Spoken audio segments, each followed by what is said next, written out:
Hello everyone. Welcome back to our channel. ఈరోజు నేను independence day special మన ఉత్తమి కోసం ఒక చిన్న ఫోటోషూట్ చేద్దామని అయితే చూస్తున్నా. నిజం చెప్పాలంటే ఈ పిల్లలతో ఫోటోస్ తీయడం మాత్రం చాలా కష్టము. అంటే ఒక యుద్ధమే చేసినట్టు ఉంటది.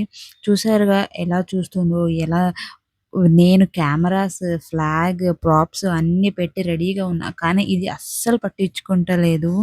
తన లోకం తనకి, నన్ను వదిలేసి నేను వెళ్ళిపోతా, ఆడుకుంటా అంటూ ఉంది.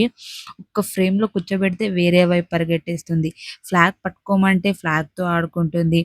ఇంకా అస్సలు ఫోటోషూట్ అంటే ఏంటో కూడా తెలియదు మన బాస్‌కి. చూసారు గదా! ఇప్పుడు కూడా ఎలా నవ్వుతుందో, ఎలా వెళ్లి కూర్చుంటుందో. తన ఇన్నర్ ఫీలింగ్ ఏంటి అంటే, "నువ్వెంత కథలైనా పడు, నేను మాత్రం పోజ్ ఇవ్వను" అనేదైతే అనుకుంటుంది. చూసారు కదా! మా ఉత్తమితో నా కష్టాలు ఎలా ఉంటాయో ఫోటో తీయడానికి. అంతే ఈ వీడియో. Bye bye. Thanks for watching.